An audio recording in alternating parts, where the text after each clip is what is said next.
Many people don't know that God has abandoned us. It is a well-established fact that existence is a meaningless pit of despair and suffering, alleviated only by the occasional glimpse of what we are hardwired to perceive as happiness, which in and of itself is merely a mechanism to leave us with an acute sense of ennui, when we realize that all satisfaction is fleeting and contentment with life is an illusion.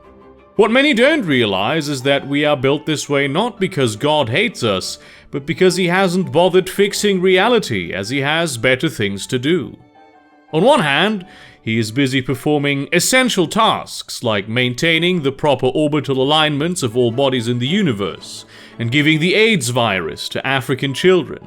But like any negligent father who loves their kid but is also easily distracted, he is often out partying and doing drugs with deities and mortals alike. The greenhouses of Relay do, after all, grow some excellent kush, and ever since Lemmy died, heaven has been an especially lively place to party. This is, in fact, the reason for the deterioration of reality itself over the past 5 years, as God is waking up hungover more often than usual.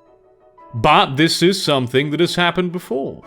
Every once in a while somebody dies that God then spends a lot of time with, like the child that brings home some cocaine and has thus gained its father's attention, but it does not speak to his abandonment of our species.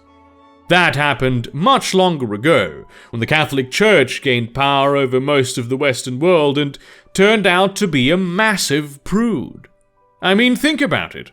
Imagine you came home after a particularly long trip buying cigarettes, seeing as the fall of Rome had kind of destroyed your entire supply, and there is your child, completely straight edge, having sex only for the purpose of procreation, and also with children.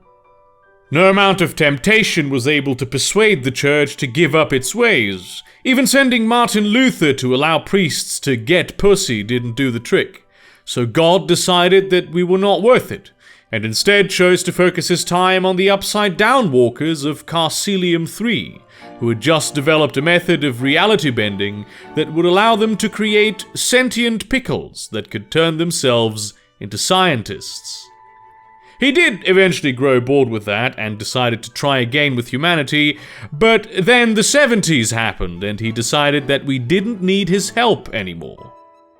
It is unknown at this point whether or not he will return to us, but it's not like God hasn't abandoned us before. Back before civilization had been invented and we needed to rely on naturally grown mushrooms for our psychedelics, he gave up numerous times, only to eventually knock on the door again with some new toys and a $50 gift card to the strip club. Very often, what he did then was leave again, because he realized that after thousands of years, we still hadn't invented the strip club yet again. We will see if God will ever return to us once more, but given the way that our species has been going, I wouldn't keep up hope. Mostly because hope is simply opening yourself up for disappointment yet again.